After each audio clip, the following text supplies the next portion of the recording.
हम पंचायत सरपंच बोलते हैं कि हम विधायक के आदमी हैं, इसी तरह से काम चलता रहेगा। कोई मरे या जिए उससे कोई मतलब। नाटक आए करते हैं यह कही दे मध्य प्रदेश के यशस्वी स्वास्थ्य एवं चिकित्सा एवं उप मुख्यमंत्री राजेंद्र शुक्ला, जवाब दीजिए।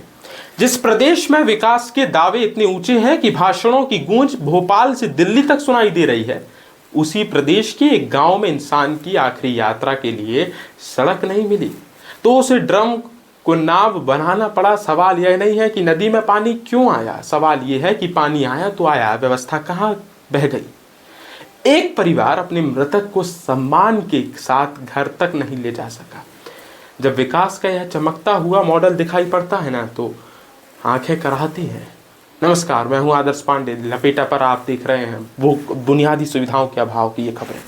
बात रीवा की है। मध्य प्रदेश के उप मुख्यमंत्री स्वास्थ्य मंत्री राजेंद्र शुक्ला के गृह जिले की है। जवा जनपद के रौली गांव में रविवार को मोतीलाल तिवारी की संजय गांधी अस्पताल रीवा में निधन हो गया। परिवार अपने प्रियजन के शव को गांव वापस ले जा रहा था, लेकिन पहुंचते हुए रास्ते में बाढ़ आ गई। पानी में डूब चुका था। आगे ले जाने के लिए कुछ नहीं था, साधन नहीं थे। व्यवस्था मुंह पर तमाचा मार रही थी।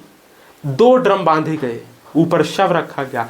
तेज बहाव के बीच ग्रामीणों ने उसे नाव की तरह इस्तेमाल किया, किसी तरह अंतिम यात्रा को घर तक पहुंचाया।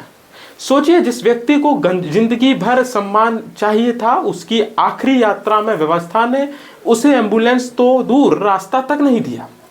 मजबूरी में ग्रामीणों ने ड्रम का सहारा लिया। और यहां तक कि कहानी में एक और बड़ा सवाल यह है कि ग्रामीणों का आरोप है कि पंचायत से मदद मांगी गई, लेकिन महिला सरपंच और उसके देवर तथा रोजगार सहायक विवेक तिवारी ने कथित तौर पर यह कहते हुए मदद से इनकार किया कि यह हमारा काम नहीं है। तो फिर आखिर किसका काम है? बाढ़ आना प्राकृतिक आपदा हो सकती है, लेकिन आपदा के समय लोगों को अकेला छोड़ देना क्या प्रशासनिक नियति है? तमस, बेलन और महाना नदियां उफान पर है। गांव का रास्ता बंद है। लोग रोजमर्रा के कामों के लिए परेशान हैं और एक परिवार को अपने मृतक की अंतिम यात्रा के लिए ड्रम का सहारा लेना पड़े। फिर पंचायत प्रशासन, आपदा प्रबंधन की पूरी मशीनरी आखिर किस दिन और किसके लिए सक्रिय होगी, ये सवाल है। यहाँ सरकार से सवाल है, मुख्यमंत्री मोहन यादव से है, उप मुख्यमंत्री राजेंद्र शुक्ला से है। और बनता है क्या मध्य प्रदेश में गरीब आदमी की जिंदगी में सड़क और मौत के बाद भी रास्ता नसीब नहीं होगा?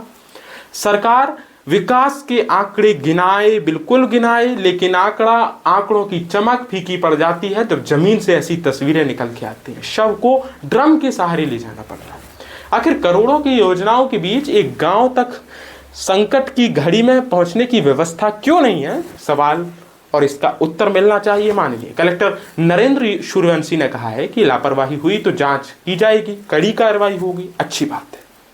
लेकिन सवाल यह है कि जांच सिर्फ कागज पर होगी, जिम्मेदारी भी तय होगी क्या? अगर पंचायत से मदद मांगी गई और मदद से इनकार किया गया तो इसकी भी निष्पक्ष जांच होनी चाहिए, क्योंकि अंतिम यात्रा किसी अमीर गरीब की नहीं होती। गांव के बाद, मौत के बाद हर इंसान को सम्मान मिलना उसका हक है। और ये सुविधाएं बुनियादी दुरुस्त क्यों नहीं है, इस पर भी सवाल होना चाहिए। लपेटा पर रीवा स्वास्थ्य मंत्री के गृह जिले की तस्वीर पर आपकी राय क्या है? लपेटा के कमेंट बॉक्स पर जरूर साझा करें।